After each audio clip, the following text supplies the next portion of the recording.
contigo, directo contigo, directo contigo, directo contigo.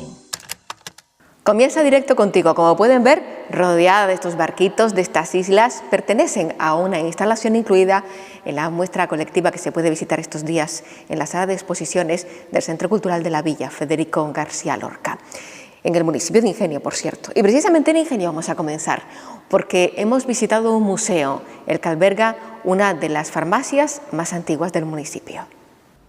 El legado cultural e histórico que guarda la farmacia Limiñana en el municipio de Ingenio data del año 1932. Hoy vamos a hacer un breve recorrido por esa historia que se guarda en sus sótanos, pero también en la parte alta, donde puede verlo todo el público que accede a la farmacia.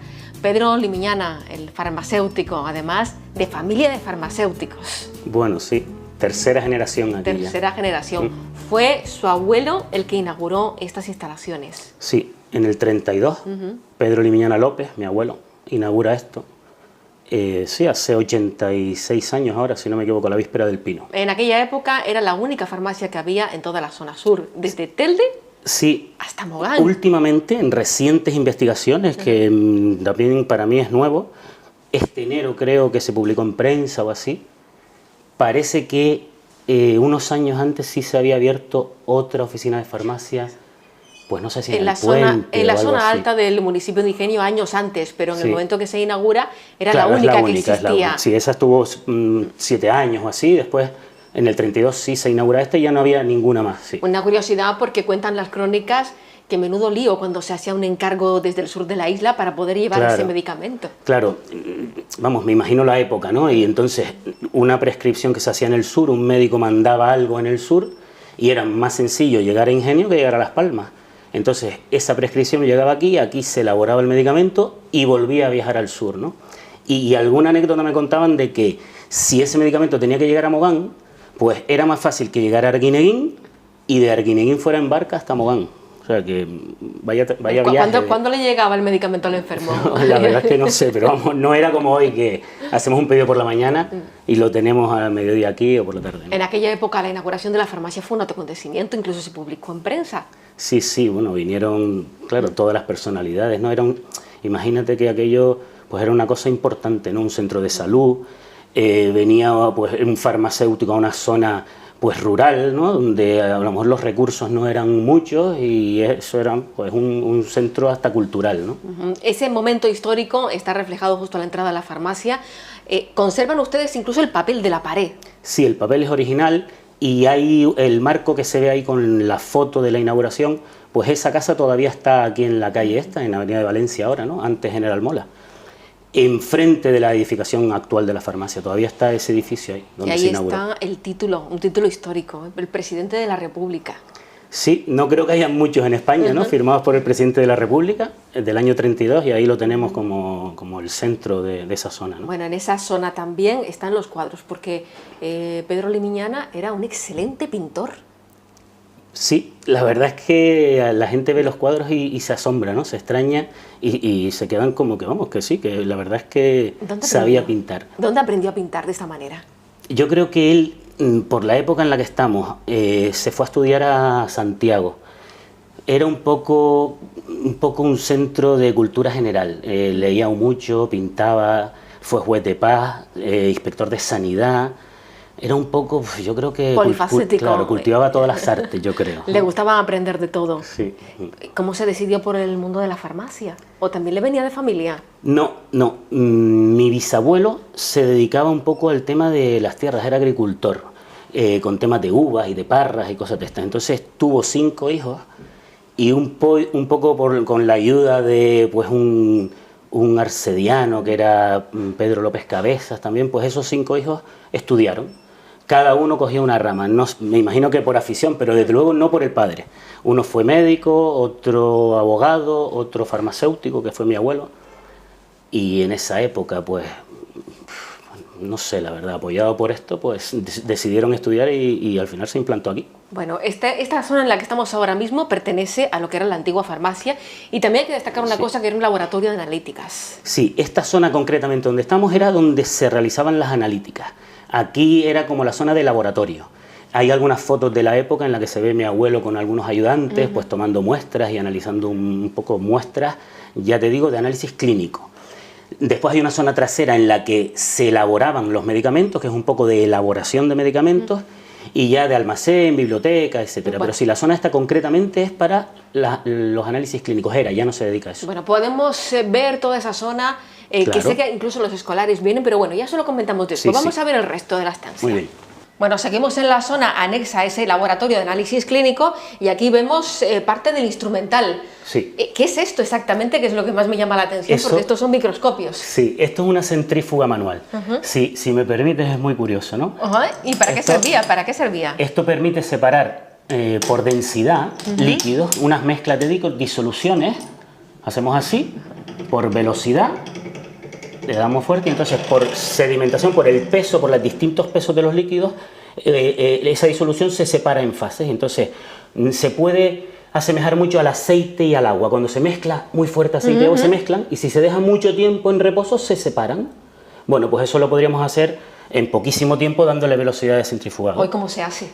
Hoy hay unos aparatos grandísimos donde se meten hasta 30 tubos de ensayo y se hace en nada. en nada. Estos son centrifugadoras, porque la muestra venía al laboratorio Claro. y había que saber cuál era el bicho que estaba dando Claro, el el microbio, problema. exacto. Entonces, un poco se cogía la muestra donde estábamos antes, aquí se cultivaba, por asemejarnos un ¿De poco a qué un cultivo. época es este aparato? Estamos hablando de 70 años, el 40, el 50, 1940, 1950, aquella. ¿Era moderno en aquella época? Claro, ¿Era esto lo más es moderno? vanguard- ¿Era vanguardista la Esta- tecnología que se tenía en el municipio? Para la época de la que estamos hablando, el instrumental que hay aquí era de última generación. Sí, hay un microscopio que incluso han venido gente de la universidad diciendo que para la época era una cosa bestial, sí.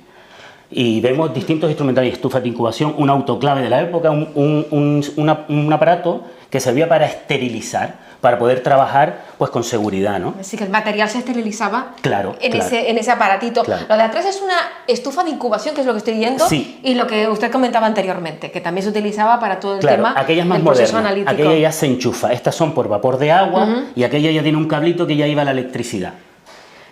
Don Pedro era muy organizado, porque veo que tiene aquí un archivador Bueno, sí, para todo claro, el tema de claro, claro, las claro. fichas de paciente. Después yo creo que podremos ver los distintos libros donde se tomaban notas, etcétera. Lo veremos todo, en la biblioteca, pero me interesa saber qué es esto que está aquí encima, todo, para qué se utilizaba. todo este instrumental es el instrumental analítico y de laboratorio para la elaboración de distintos medicamentos.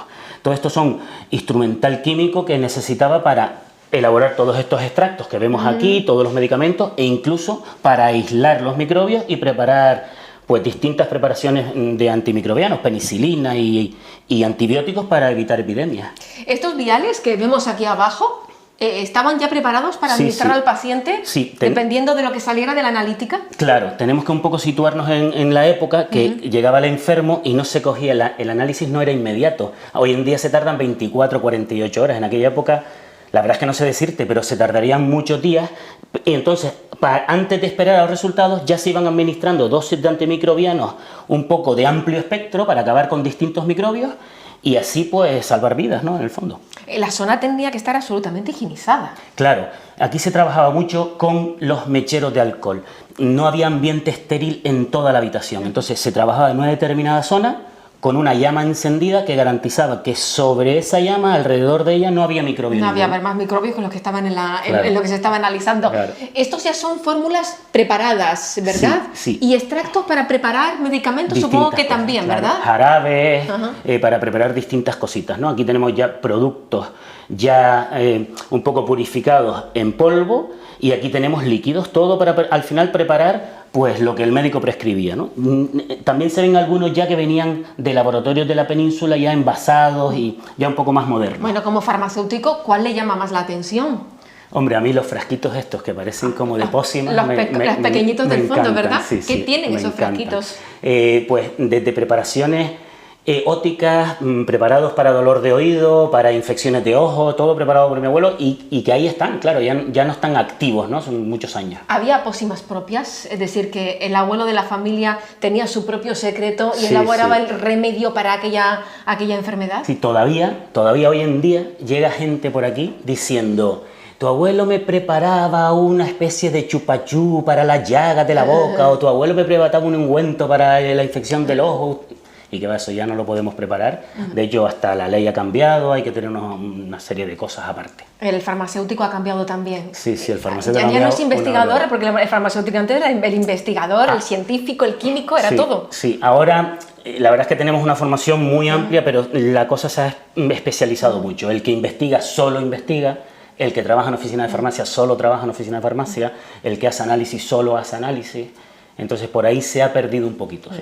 Vamos a esa mesa de trabajo que me llama mucho la atención, Vale. que tenemos en el fondo. Claro. Ante esta zona lo primero que me llama la atención es ver elementos de una cocina típica canaria en un laboratorio como este, el Mirel. Claro, realmente esta zona es la de elaboración y procesamiento y todo, ¿no? Realmente es como una cocina. En función de lo que fuéramos a pulverizar, pues necesitábamos un material u otro para que no dejara residuos, ¿no? Entonces por eso esa diferencia de almireles. Hay otro de amatista que no deja ningún residuo, que está precioso, y aquí vemos pues un poco toda la evolución de ese material de laboratorio. Instrumental para medir con mucha precisión y también para pesar. Es verdad que estas pesas Claro. son más precisas Sí, que las que sí. tenemos en la actualidad. Esta balanza es de precisión total, absoluta. Sí, además ahí ves perfectamente si está calibrado o no. No hay un dígito que tengas que calibrar, ¿no? ¿De qué época es? Esa, si te Es soy más sincero, jovencita. es muy nueva. La compré Sí, hace esta- poquito, pero es del mismo tipo Sí. de hace 60 y 70 años como tenemos aquí. Como esta, por ejemplo. Sí. Esta sí es antigua, Sí, ¿verdad? esa es muy esta antigua. es original. Sí, esa es original, Ajá. exacto. Esta también, y aquí vemos los distintas... Todo esto sí es original, estas son las pesas que se usaban. Qué curioso, porque luego vemos aquí también los distintos vasitos. Sí, todo esto es original de la época, tubos de ensayo donde se realizaban los distintos experimentos. Vemos que tiene... Aquí, si me permites, Sí. Teresa, esto es muy curioso, porque también actuaba de inspector.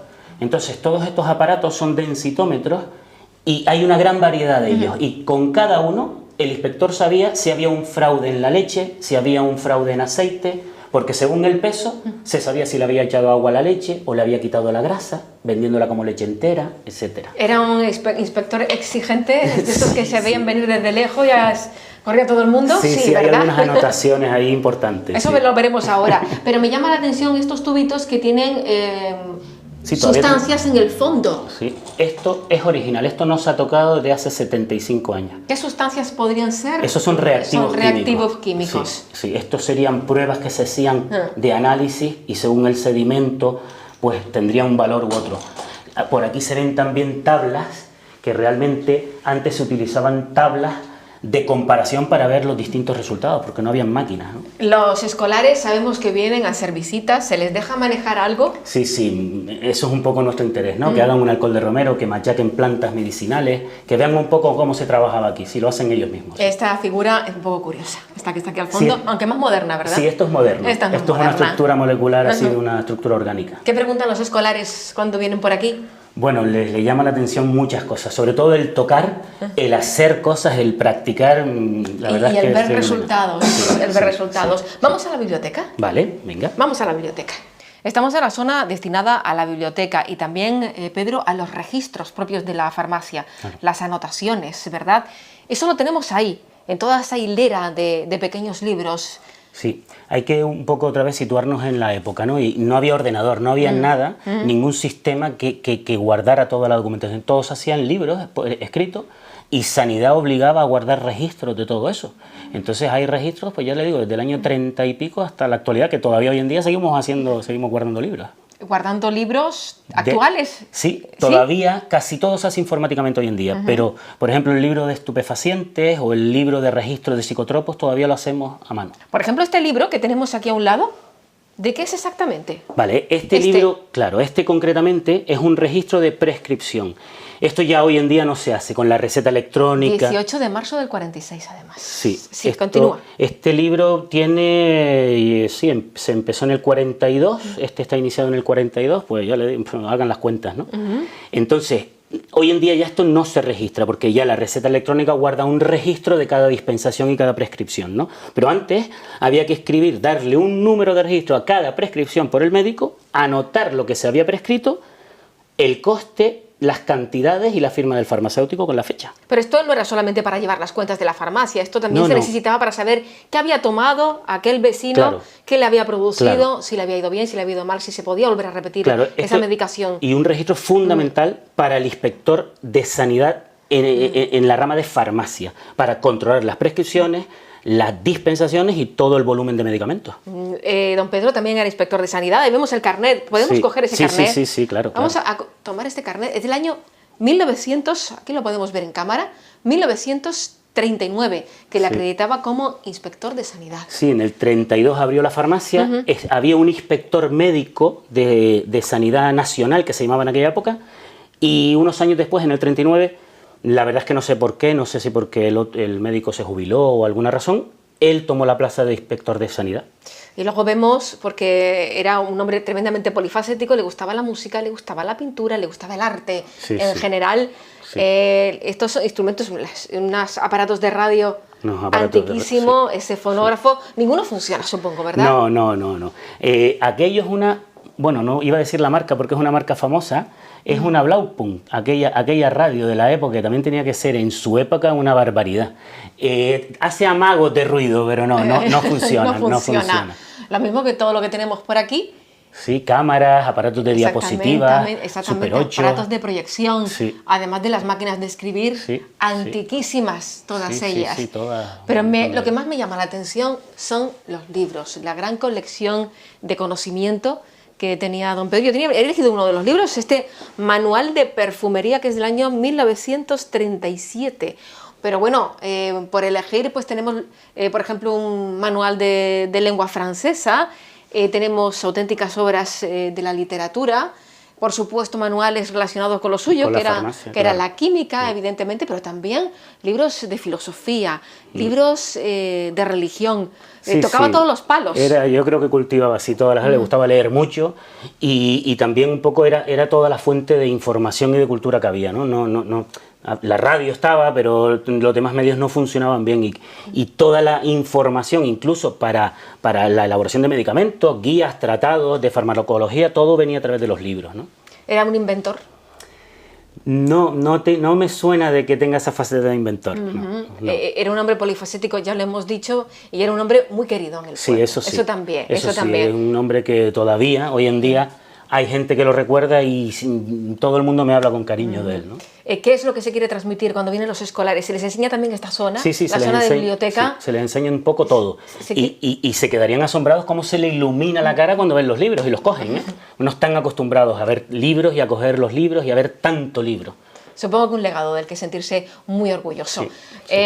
Además, toda esta estancia ha sido nombrada a finales del pasado año como de interés institucional por su valor histórico y por todo lo que puede transmitir a las nuevas generaciones. Un auténtico museo. Pedro, gracias por mostrárnoslo. Muchísimas gracias. Un placer, gracias a ustedes. A ustedes les invitamos. ¿La gente que quiera venir a verlo puede hacerlo? Sí, sí, estamos hablando de cantidades, o sea, poquitas personas, avisando con tiempo pueden venir a ver esta maravilla, ¿verdad? Sí, aunque realmente está indicado más bien para los escolares. Sobre todo para los escolares. Sí. Pues ya saben dónde se encuentra esta maravilla que recoge pues todo lo que se trabajaba en aquella época. Estamos hablando de hace 80 años en el municipio de Ingenio. Éramos vanguardistas ya en aquella época.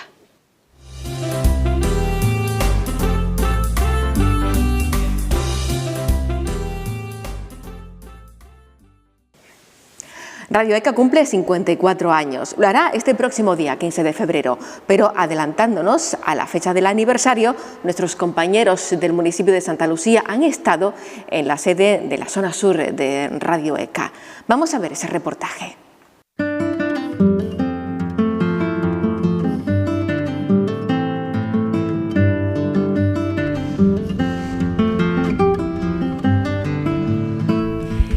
El sentido de Radio ECA ha sido y es todavía la formación de las personas adultas. En sus comienzos, Radio ECA, hace 54 años, se dedicó a la alfabetización de las personas porque era la necesidad social que había. En estos momentos impartimos estudios de secundaria, de bachillerato y cursos de diferentes temáticas. En realidad, las personas cuando vienen es por una necesidad laboral, quieren sacar su título generalmente de bachillerato o de secundaria. Radio ECA es presente, pasado y futuro. Radio ECA es sinónimo de oportunidad. Con ECA hay esperanza. Aquí mis metas se han hecho realidad.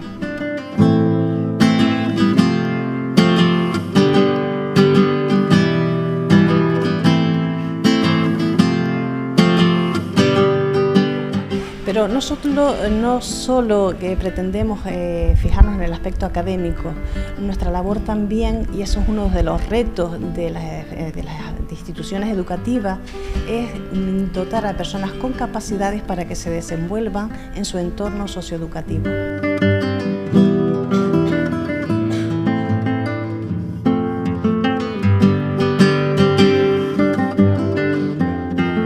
Yo empecé en Radio ECA por motivación y me quedé por satisfacción. Radio ECA es la conciliación perfecta entre trabajo, familia y estudio. Radio ECA me motiva a avanzar en el futuro. Gracias a Radio ECA pude emprender un nuevo camino. Nuestro agradecimiento A Radio ECA por sus 54 años, poniendo el acento en nuestra formación.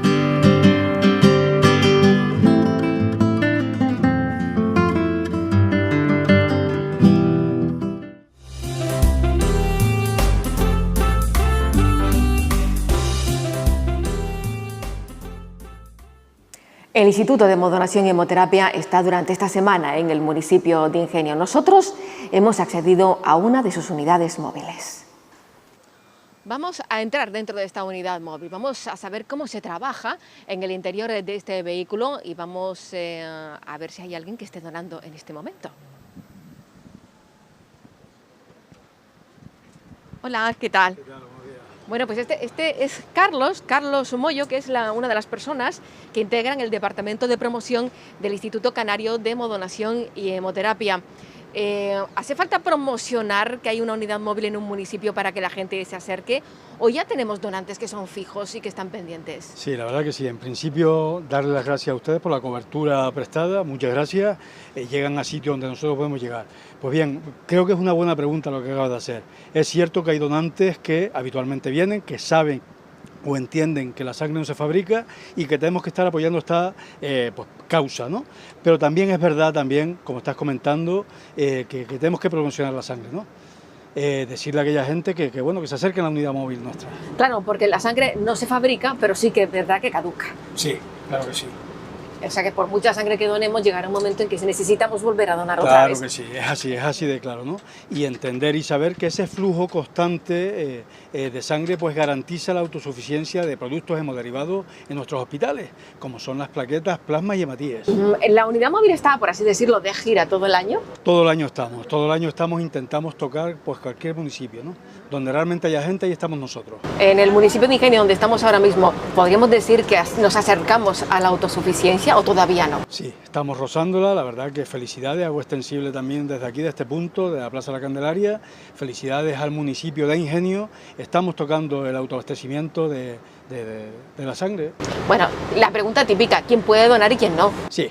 Pues mira, esto es fácil, ¿vale? Yo siempre insisto a que se acerque todo el mundo a nuestras unidades móviles. Está compuesta por un compañero médico y una compañera enfermera, ¿vale? ¿Quién puede donar sangre? Pues toda aquella persona sana, que no padezca nada importante, pulmón, riñón, corazón, ¿vale? Tener una edad de 18 años hasta los 59, 60 añitos si somos donantes habituales, ¿vale? Siempre quedamos sujetos a lo que diga el compañero médico.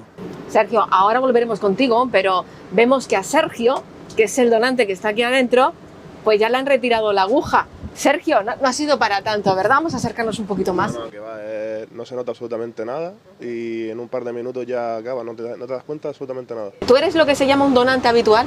Sí, más o menos. ¿Donar vida es donar, o donar sangre es donar vida? Sí, totalmente. Supongo que es algo que se tiene que tener muy en mente cuando uno decide donar su sangre. Sí, sí. ¿Donas en el municipio de Ingenio siempre o en otros municipios también? Depende, si me coge casualmente que estoy en otro municipio y veo la furgoneta y no he donado en 3 meses, entonces sí me paro por ahí. No espero a que vengan Ingenio, pues es lo que me quiero decir. Claro. Corín es la enfermera. ¿Cuántas bolsas de sangre le han...? Porque yo es que la veo aquí al lado, Sí. Madre mía, le han quitado a Sergio. Nada, una solamente, lo que pasa es que las demás son para fraccionar y se aprovecha, esto es una fracción de sangre total, ¿vale? Y lo que hacemos es luego en los laboratorios fraccionar todo lo que son las partes de la sangre. ¿Cuál es su trabajo aquí? Sobre todo la extracción, es el departamento que llevamos. Atender al donante, que esté lo mejor posible, porque ya es un gran mérito que es algo que hacen por dar vida, ¿no? Por ayudar. Y bueno, y sobre todo eso. ¿A dónde va? ¿Cuál es ahora el itinerario que sigue esta bolsa de sangre? Pues esta sangre ahora va al Instituto Canario de Modonación y Hemoterapia, que tenemos la sede, en nuestra sede en Eusebio Navarro, y allí pues lo que te comentaba, se fracciona hasta que después ya llega a su punto final, que puedan ser los hospitales u otros centros de difusión. ¿Se analiza y se le dan los resultados al donante? Sí, le llega al donante por correo ordinario los resultados, sí. Vemos que la unidad móvil, aunque no lo parezca, es bastante amplia. Carlos, ¿qué conforma la unidad? Decía que había un compañero que era médico, pero ¿qué es lo que podemos ver aquí? Sí, la verdad que sí, lo que estás comentando, ¿vale? La unidad siempre va compuesta por un compañero chofer, un compañero médico, ¿vale? Y una compañera enfermera. La unidad, bueno, pues está compuesta por un despacho donde pasamos, yo muchas veces llamo el ITV, ¿vale? Nos hace un cuestionario con relación al estado de salud. Después pasamos a la sala de extracción, como bien ha explicado nuestra compañera Corín, ¿vale? Está compuesta por 3 camillas, donde ella procede, ¿vale? A mimar, siempre vigilar a ese posible donante y bueno, y hacer la extracción de sangre. Un equipo bastante completo el que conforma la unidad móvil. Generalmente se puede atender a un solo donante o se pueden atender a 2. 3 personas a la vez, ¿vale? Como estamos viendo, la unidad compuesta por 3 camillas y evidentemente pues 3 donantes a la vez, ¿no? ¿Hasta qué día van a estar en el municipio de Ingenio? Mire, vamos a estar toda la semanita, ¿vale? Creo que el viernes terminamos en Carrizal, pero toda la semana estaremos por aquí. Bueno, pues ahora le toca al cámara, ¿eh? Vamos a quitarle la cámara y lo vamos a poner en una de estas sillas o estas camillas para que done sangre, porque como dice el eslogan famoso, es donar vida. Es así, es así.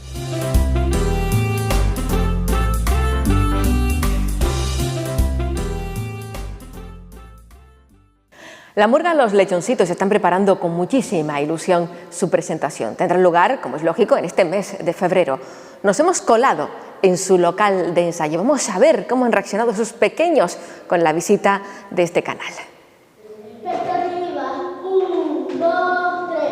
Expectativa, pero no gran esperar. La realidad es que apenas hay frontera. Desde aquí queremos decir que la murga infantil también hacemos más grande el carnaval. Y tanto que hacen más grande el carnaval. Son los integrantes de la murga Los Lechoncitos, que este próximo día 17 de febrero van a hacer su presentación por todo lo alto en el Centro Cultural de la Villa Federico García Lorca. Detrás tenemos al flamante director musical, con él hablaremos después, pero ahora saludamos a Juan Agustín, que es el presidente. Juan Agustín, orgulloso de tus niños. Hombre, muy orgulloso, la verdad. Cada año pues me tienen más alucinando con cómo cantan, cómo interpretan y súper bien, la verdad. Bueno, tienen una capacidad para memorizar, para aprenderse las coreografías, las canciones, lógicamente. Sí, ellos tienen una capacidad innata ya para hacerlo. Creo que tienen esa capacidad mucho mejor que los adultos, son esponjitas y la verdad cuando ellos hacen lo que les gusta, pues imagínate. ¿Cuántos niños conforman la murga? A día de hoy somos 17 niños. ¿Aumenta respecto a ediciones anteriores? Este año pues ha bajado un poco, pero bueno, tres nada más. El año pasado éramos 20, este año somos 17, pero son buenos, son muy buenos. Muy buenos. ¿Cómo se va a estructurar la presentación? En la presentación tenemos, en verdad, es una presentación porque se presenta ahí, presentan su alegoría, pero lo que pretendemos también es la primera vez que va a haber, después de muchos años, un encuentro de murgas infantiles, porque no solo actuará Lechoncito, que es su presentación, sino también vienen los Lagartitos de Agüimes y los Mosqueaditos de Las Palmas. Y es la primera vez que podemos ver encima de un escenario a 3 murgas infantiles. Bueno, podemos hablar con el director musical, que lo tenemos por aquí atrás. ¿Cómo te llamas? Hugo Emiliano Sánchez. Hugo, ¿desde cuándo eres tú el director musical de La Murga? Desde hace 2 años por ahí. ¿Y qué es lo que tú haces? ¿Cómo diriges a estos pequeños? Porque primero que nada tienes que ganarte el respeto para que te hagan caso. Pues no sé cómo lo hago. Pero lo consigues, Pero lo consigo. que es lo importante. Tú eres el que tiene la responsabilidad de aprender antes que nadie las canciones, porque tienes que dirigirlos a ellos. Sí. ¿Tú colaboras en la preparación de las letras? ¿O de eso se encarga Juan Agustín solo? Solamente Juan Agustín. Y alguien más, pero yo no entro ahí. No entras ahí, porque lo tuyo es dirigir al grupo. Sí. Vamos a preguntarle a alguien de los del grupo, a ver, ¿ustedes hacen sugerencias? A ver, el presidente les dice, pues hoy hay que ensayar esta canción. Y usted dice, pues a mí me gustaría ensayar la otra. ¿Eso pasa? Sí. A ver, No. en la presentación, ¿ustedes ya saben cómo va a ser la presentación del próximo día 17? Sí. ¿Qué te han dicho? A ver. Nos han dicho que primero cantemos nuestra presentación, Ujú. luego cantemos nuestras 2 canciones y luego nuestra despedida. Bueno, ¿han visto el vestuario? Porque alguien me han dicho que ustedes todavía no saben de qué van a vestirse. No lo sabemos. No lo sabemos nada. Pero ¿tienen idea? ¿No les han dicho nada por ahí? Nada. Tienen un experto, eso no se puede decir, es un secreto. Son secretos carnavaleros. A ver, alguien por aquí que me diga cuál es la canción más difícil que se han tenido que aprender para la presentación. A ver, tú, ¿qué te ha costado más? La segunda canción. ¿Por qué? ¿Por qué es tan complicada? Porque pasamos de un tono lento a un tono rápido. Y eso es difícil. Sí. A ver, otra opinión por aquí. A ver, tú, el más pequeñito. Que también la que dijo él, y cuando se termina hay otra más difícil que es más rápida y no la podemos cantar tan rápido. A ver, porque el director está levantando la mano y yo no sé qué es lo que quiere decir. ¿Seguro que quiere apuntar algo? Que también estoy de acuerdo con las 2 opiniones, Ajá. pero sobre todo porque los ritmos pasan de uno lento a uno rápido y luego otra vez lento. Para Agustín, qué profesionales, que si un ritmo rápido, un ritmo más lento, ya dominan la técnica. Llevan un par de añitos ya saben de lo que estamos hablando. Son pequeños artistas. Por supuesto. Sí. Para pequeño artista, la mascota. Hombre, eso La no mascota, que me gustaría que nuestro cámara pudiera enfocar lo que es este pequeñito. Uy, si me trabo con el cable.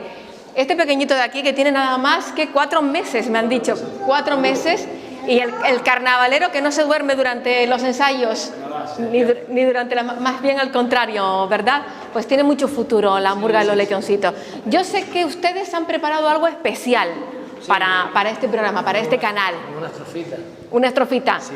La vamos a conocer al final, pero antes me gustaría preguntarle a estos pequeños murgueros por las coreografías. ¿Ustedes colaboran para elaborar las coreografías o ya vienen hechas? Juan Agustín lo prepara todo. Ya vienen Son elaboradas por nosotros mismos. Ah, ¿se las saben todas? Sí. No me van a decir nada más, ¿verdad? No se puede desvelar nada más. Si quieren saber algo más, tienen que venir. Tenemos que venir. ¿Cuándo va a ser? A ver, ¿alguien sabe cuándo va a ser la presentación? A ver, esta niña de aquí que no ha hablado todavía. ¿Cuándo va a ser la presentación? El día 17. ¿En dónde? A ver, otro que me diga dónde va a ser. A ver, por ejemplo, este niño. En el Federico García Lorca. A ver, ¿a qué hora? ¿A qué hora es la presentación? A ver, aquí levantan la mano enseguida. A las 12. ¿12? ¿Del mediodía? Sí. ¿Se cobra entrada? No, la entrada es absolutamente gratuita, libre. A nosotros lo que queremos no es que la gente no te dé dinero, porque en verdad el dinero es algo que nos hace falta, pero no primordial. Nosotros lo que queremos es que Ingenio se entere de que no hay Murga infantil y que los padres, de una vez por todas, se decidan a meter a los niños en un colectivo. El único objetivo que tiene es que los niños hagan otra cosa, algo lúdico, que se diviertan, que tengan amistades, que cuando sean mayores recuerden que estuvieron en una asociación infantil en la cual se divertían, simplemente. Simplemente eso. Bueno, se lo han pasado muy bien ensayando esa estrofita que nos van a regalar. Me voy a poner por aquí porque vamos a escucharla. Gracias por habernos recibido en su local de ensayo y vamos a escuchar esa estrofita.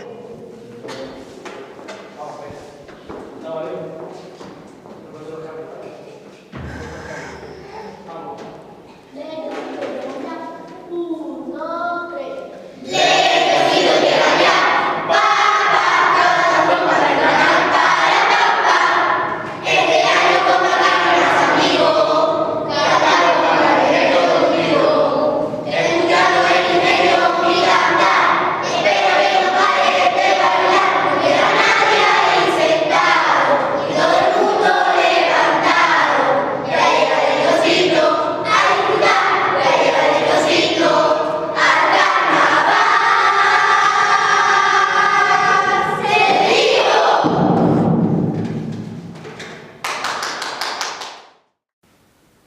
Termina el programa Directo Contigo. Nos encontraremos la próxima semana en este canal Televisión. Gracias por habernos elegido una vez más.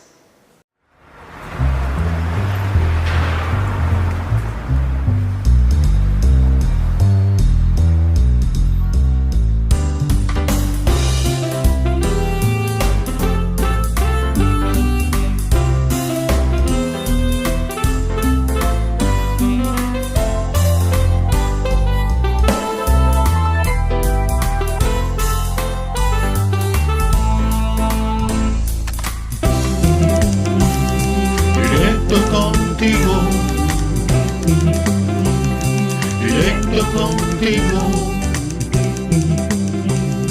directo contigo, directo contigo.